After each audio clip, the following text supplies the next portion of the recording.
Hi, this is Bishop Craig in Lansing, and this is take one for the week of April 3rd.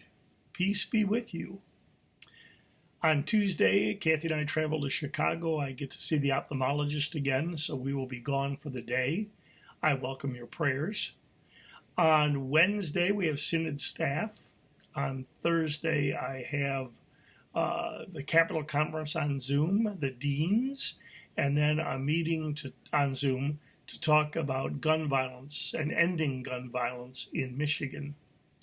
And on Friday, I get to register for the ELCA Churchwide Assembly, which is in August. And this gives me the opportunity to say to pastors and deacons, rostered ministers, and voting members to our Synod Assembly that registration is open and that the registration deadline is a hard deadline. There will be no exceptions after the deadline.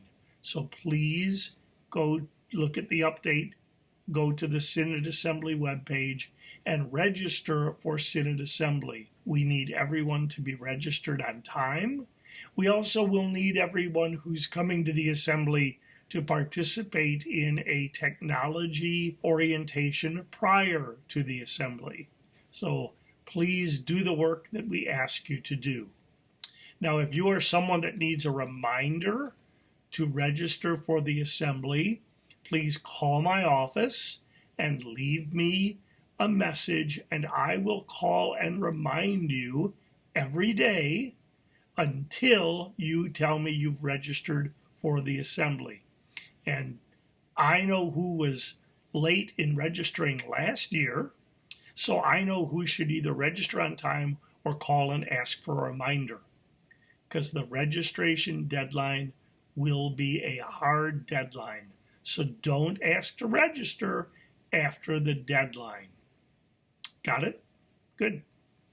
So on Sunday, we begin Holy Week and celebrate Palm and Passion Sunday.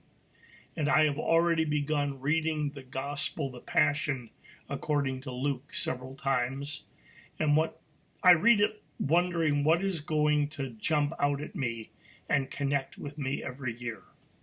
And this year it is something that Jesus says in the Garden of Gethsemane when they come to seize him. Jesus says, every day I was with you in the temple and you didn't lay hands on me, but this is your hour, the hour of darkness. Jesus has something to that effect. And read through that image, I see how the story gets darker and darker, or that's the language of the reading, more foreboding, more violent, more evil, more bad. It starts in simple ways. Jesus is at the table talking about this is my body and this is my blood, and the disciples are talking about who is the greatest. Jesus tells them that one of them will betray, and that one of them will deny. In the garden, he asks that the cup be taken away because he knows how bad things are going to get.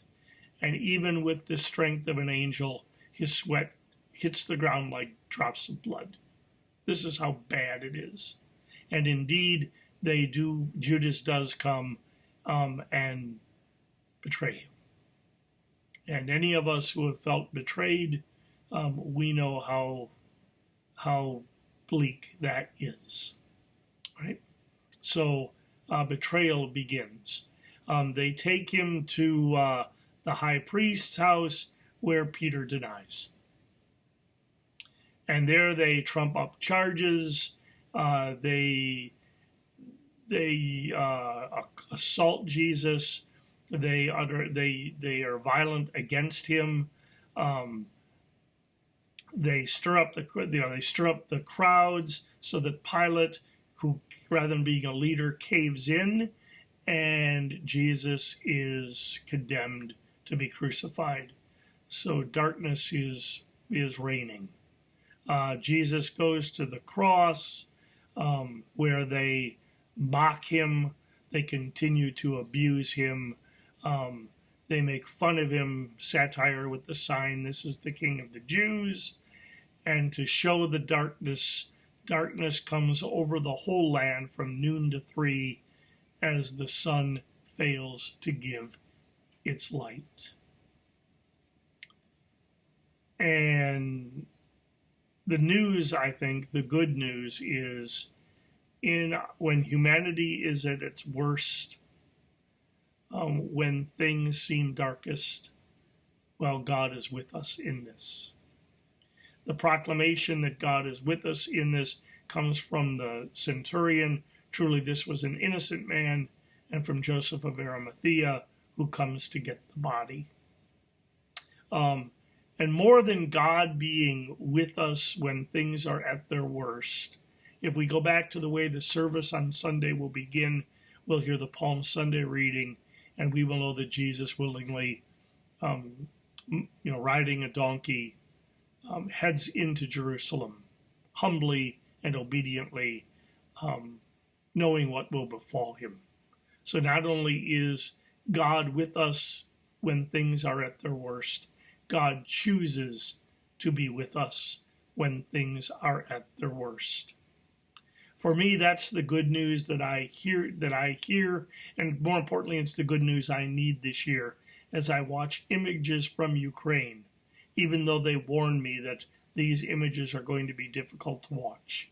As I hear, for me, even more compelling as I hear the interviews of people who are in Ukraine or who have escaped Ukraine and describe their experience and what they see. Jesus is with them.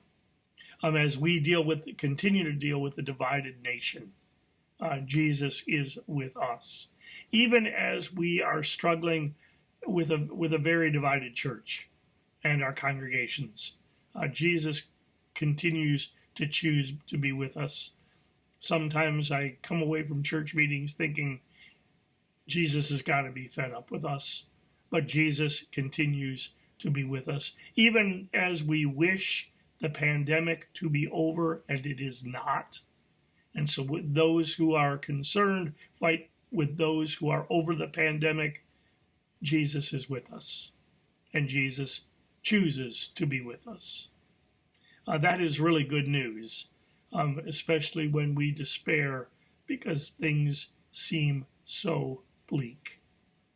That God has not abandoned us, that Jesus is with us. So I invite you to spend some time reading the Passion according to Luke and being attentive to what jumps out or what connects with you. It's a great way to get ready for Holy Week.